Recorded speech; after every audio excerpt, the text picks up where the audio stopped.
When I put domain of log and ln on exams, students lose points all the time. So let's discuss the domain of log and ln. So first of all, you have to keep in mind that for both log and ln, log and ln, x must be greater than 0. So log of positive and ln positive, they are defined, but for log or ln of 0, log and ln of negative, they are undefined. So we have four functions.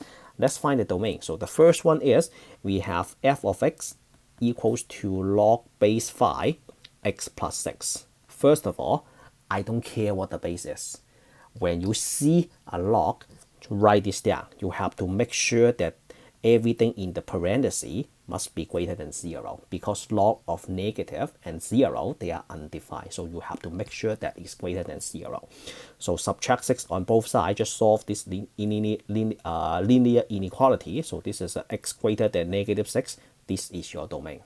So on a number line, you can draw a number line and then negative 6, so greater than means you should align to the right hand side, right? Because on the number line, every single problem on the right is greater than negative 6, so on and so forth. And then we do not use a solid circle, because if you do, you are saying that x can be equal to negative 6, so do not use a solid circle. All right, and then the domain, this is from negative 6 all the way to positive infinity. So that is your domain. You can either use an inequality, a number line, or an interval. On exam, I always ask all three of them. And then the next one is ln.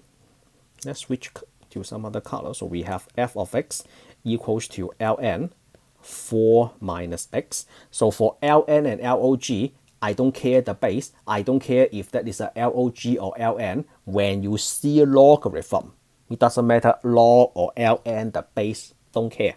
You have to make sure that everything inside the ln, the log parenthesis, is greater than 0. So 4 minus x must be greater than 0. There are two ways to solve this inequality. First, you have to subtract 4 on both sides. So this is a negative 4. And then you have to divide both sides by negative 1. So do you still remember this? For inequality, every time you multiply or divide both sides by negative, you have to reverse the direction of the inequality symbol. Let me say this again. For inequality, every time you multiply or divide both sides by a negative quantity, you have to reverse the direction of the inequality symbol. So this is x less than 4, right? And then this is your domain. So on a number line, you have this, so 4. So we have a 3, we have a 2, 1, and 0, so on and so forth, right? So this is a 4, shoot an arrow to the left. And then the domain is from negative infinity all the way to 4. Okay, so that is the domain of the second function. And then how about rational function? So this time we have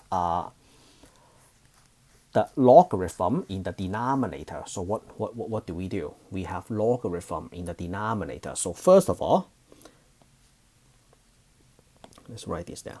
So we have f of x equals to 1 divided by ln 4 minus 6. So when you see logarithm, I don't care ln or log, I don't care the base, you have to say that everything inside the log parenthesis must be greater than 0. So this one, if you do want to use another way to solve this inequality, you can do this. You can add x on both sides. So this time is 4 greater than x. If you are not comfortable with having x on the right, just put that on the left. So that means x less than 4, right? Again, the less than is facing the x. So this is your domain. X is less than 4, just like what I got in the previous problem, right? Is that means I'm done?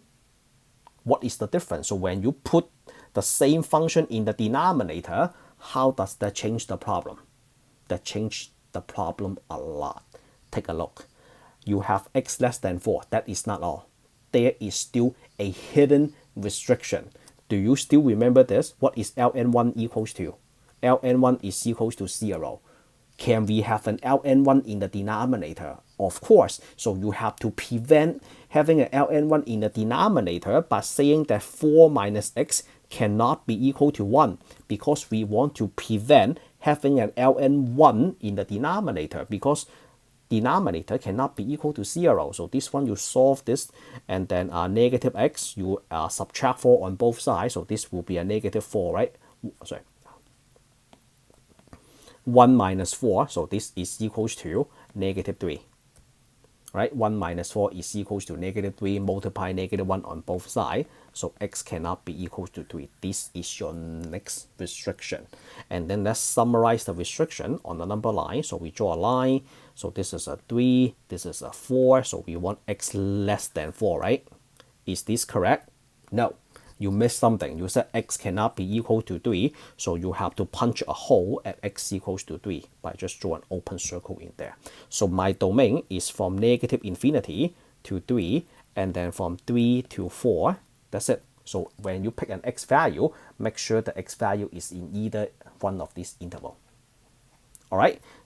Oh, one more thing. If I change the ln to log, do I have the same answer? The answer is absolutely yes. So change the ln to log, the answer, no change. All right, so let's do one more. So this time we have a log, one on top, one on bottom. So let's see. We have f of x equals to log, and then 10 minus x divided by log x plus 5. So for x plus 5, so we have to say x plus 5 must be greater than 0, right? Because we have logarithm. And then x must be greater than negative 5. Okay, we got one. And then since that is in the denominator, we want to prevent having log of 1 equals to 0, right? Because this has a base 10. 10 raised to the 0 power is equals to 1. So we do not want to have log of 1 in the denominator. So therefore, x plus 5 cannot be equal to 1. Whenever I put this on exam, students miss this all the time. And then subtract both sides by 5, x cannot be equals to negative 4. So this is the restriction for the denominator. And then what about the top, the 10 minus x? So 10 minus x must be greater than 0. So this is 10 greater than x, so x is less than 10, right? Do we need to prevent this? Do I need to worry about 10 minus x cannot be equal to 1? Do I need to worry about this? The answer is no, no. Because why? Because having 1 in the numerator is okay. Because having log of 1 in the numerator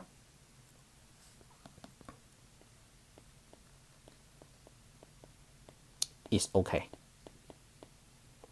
I don't need to take this out. So having 1 in the numerator, sorry, having log of 1 which is equals to 0, having a 0 in the numerator is okay. So that's why we don't need to worry about this issue on top. So now we circle 3 restrictions, right? Okay, let's put everything down. So we have a negative 5, and then we have a negative 4, we have a past 10. So greater than negative 5, and then make a jump at negative 4, and then reach to negative 10, but you want a less than, so we close that right here. So this is from negative 5 to negative 4, and then from negative 4 to past 10. So that's the domain of the last function. Okay, so I hopefully you got this. If you think my instruction is helpful, give me a like, share this video for me. If you are new to the channel, click the subscribe button. I appreciate your help. I will see you all in the next one. Signing out.